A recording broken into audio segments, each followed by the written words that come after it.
Brian. How you doing? Thank you for having me, sir. I appreciate you joining us. Now, you're from Akron, so this is Yep. organic for you in a sense because you understand the emotion of the people in Cleveland and the challenge of waiting for that championship that was so elusive. What made you want to do this book to talk about one of the title is the greatest comeback in NBA history, to talk about LeBron in particular, but this title that seemed so improbable last season? Yeah, well, there was the way that series went down was such an incredible story, and because there was this euphoria that happened, as you can imagine, for the 3 months afterwards, when these guys would be willing to do interviews about it. Like, I don't think I could get these interviews today, but they were on the top of the world. And really, from the way back in 2014 when LeBron came back, there was a whole lot of incredible stuff that happened. There was like all these wild events, and then you had the whole David Blatt era. And because of the way it ended, I was able to go to him and go, listen, guys, I know that some people are afraid of books because they think it's like they're tell-alls and everything. But this is where you want to tell all, because at the end, at the last page, you guys win. Yeah. I was like, I promise you that on the last page you're going to win. People are going to feel good. No matter what happens in the interim, they're going to feel good at the end. I was just able to really get a lot of cooperation. Tiki, I could probably do 10 more books in my career.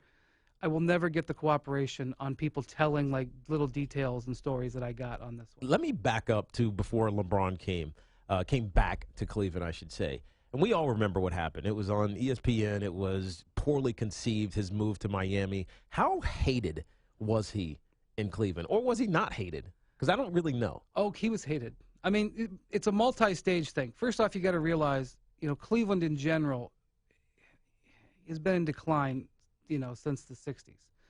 At one point, it was like, the fifth largest city in the country. At one point, the Terminal Tower in Cleveland was the largest building between like Chicago and New York, and it was just in decline. So the city had its back up a little bit when anybody leaves, because a lot of people and companies and jobs had been leaving for a while. Then in 1995, the Cleveland Browns left, and once that happened, there's just this scar. I was 17 years old. There's this scar that developed, and it just really made Clevelanders super sensitive about this sort of thing. So to have not just a star player leave, but to have somebody who was raised near there leave, opened a lot of old wounds. And the way he did it made it easier to hate him. I'm a believer that even if he had a fireside chat and, poured his heart out and cried, that many people would have hated him. He wouldn't have been hated across the country the way he was hated in Cleveland. But I don't think there was like when companies let people go, they always complain, well, I hate how they did it. Yeah. There is no good way to fire somebody.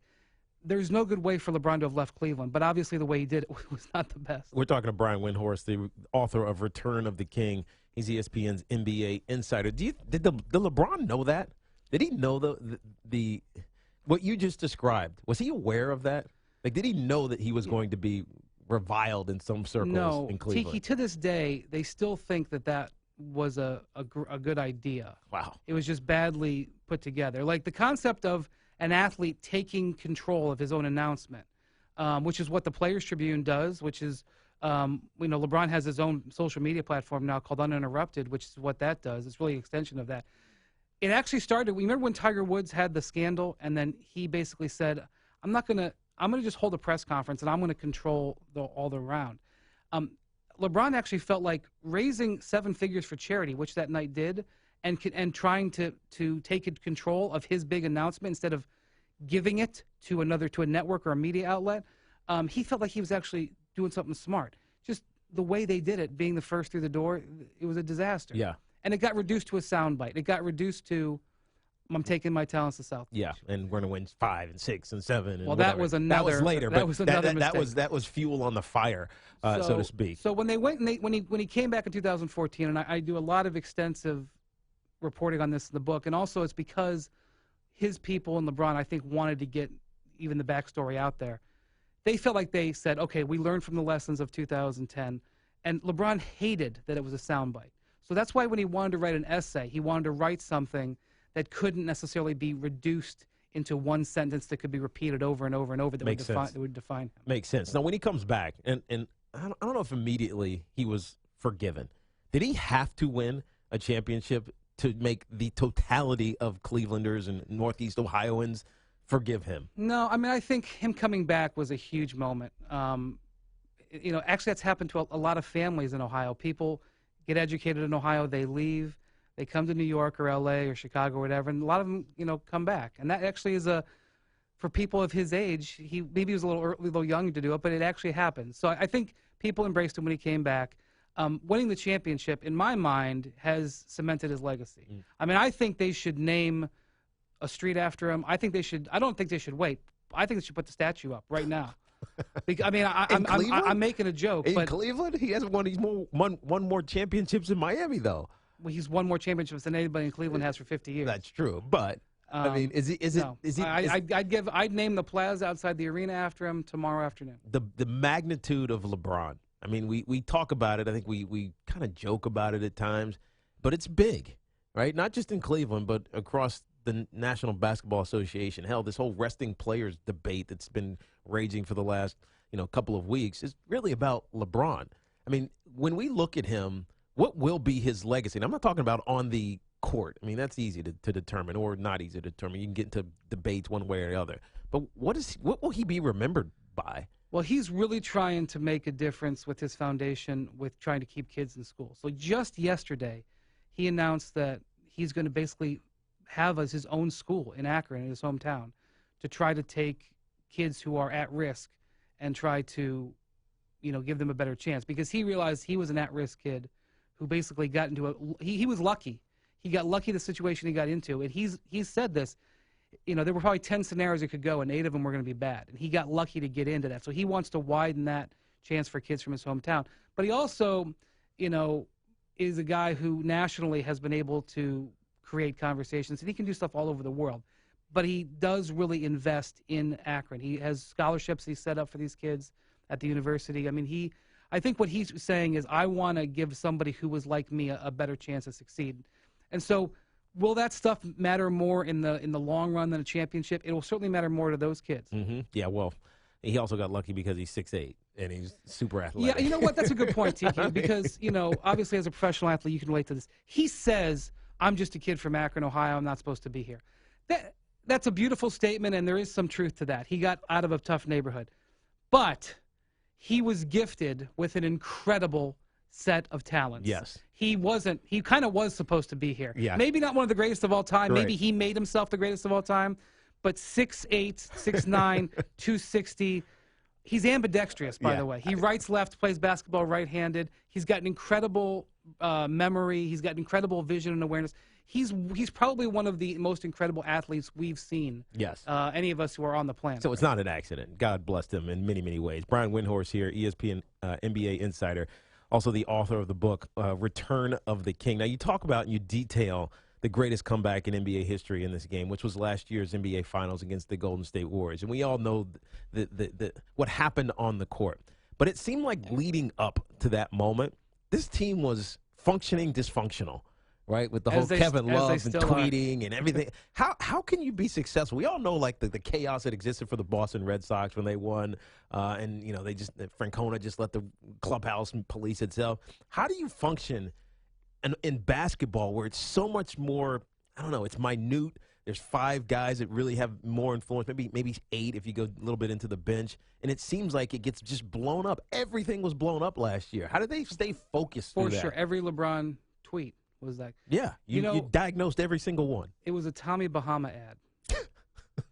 What do you mean? Exactly. They were getting ready to, you're right, they had trouble with togetherness last year. So right about this time, in the first round of the playoffs last year, the teams charter Delta planes, and they're sitting on a plane, and Richard Jefferson picks out Sky Mall out of or whatever, the Delta magazine, and he's flipping through it. They're getting ready to leave, and there's this ad for a Tommy Bahama shirt where the model looks exactly like Kevin Love.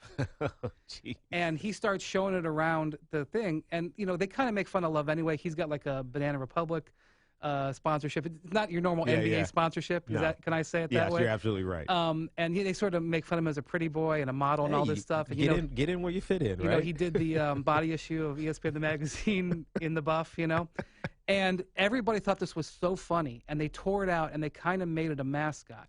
And beyond the actual joke itself, the team really needed something to rally around. And, like, you can create stuff, but it has to be organic. I mean, you've been on so many teams. You know how this stuff goes. So for some reason, that thing sort of bonded them. And that got them working together and more having a goal. And they reel off 10 straight wins to win the playoffs. And all of that stuff with social media and David Blatt and any issues with Kyrie and LeBron, it all kind of fades. And they end up all ordering the shirt. It's like this terrible, like, Hawaiian shirt. Matthew Dellavedova wore it to the party when they had the celebration after they won. At least he kept his on, right? And they like made it into like the team mascot. They took it around. They brought it to team dinners on the road. And Kevin's kind of a little bit withdrawn anyway, and that brought him out of his shell. And so it could have been any of 10 different things, but I actually think that that's what they could use right now, because just being around them recently, they're not having any fun. And that stupid ad unlocked their fun last year and ended up, was that the reason they beat the Warriors? Okay, no. But it did help their team chemistry when they needed it. Yeah, Brian Windhorst here from ESPN. The Return of the King is his new book, which brings us to this year. It does feel like they're not having fun. It also feels like they're somewhat bored, and we'll figure it out when we need to. We'll flip the switch when we have to.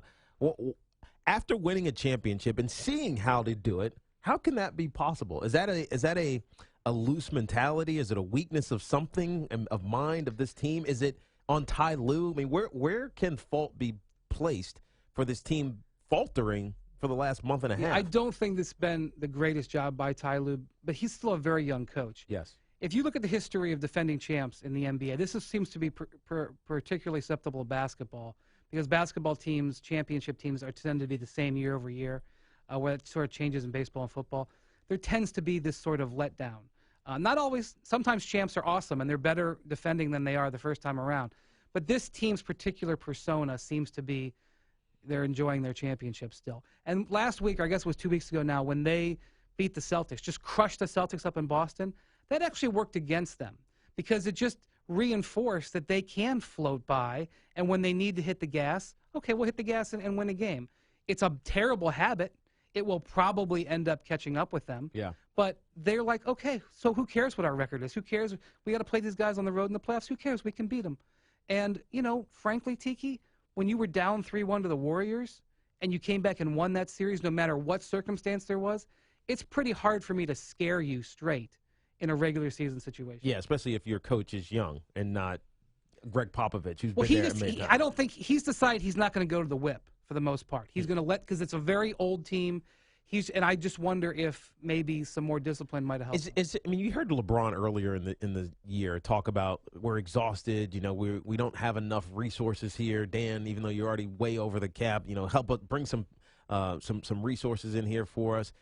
How important is it to repeat for this team? Right? Do they want to be a dynasty? Do they want to be the top of the mountain for years to come? Or, as you said, are they satisfied a little bit? Well, they say they do.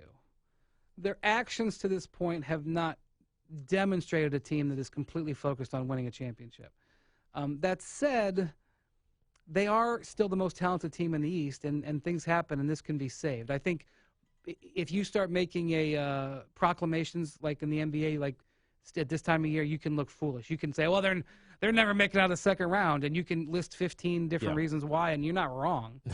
But then they blitz through the first 2 rounds, and you look like a fool. So they could still recover, but let's just say they haven't exactly reminded me of the San Antonio Spurs when they've defended a title. Who, by the way, the Spurs have never defended. They've always lost, too. So even them, who are professional to the nth degree, they don't even do it. Brian Windhorst here joining us. I got one more question for you. We always talk about windows for athletes, right? Eli's got a couple more years before his window closes. We talk about these windows.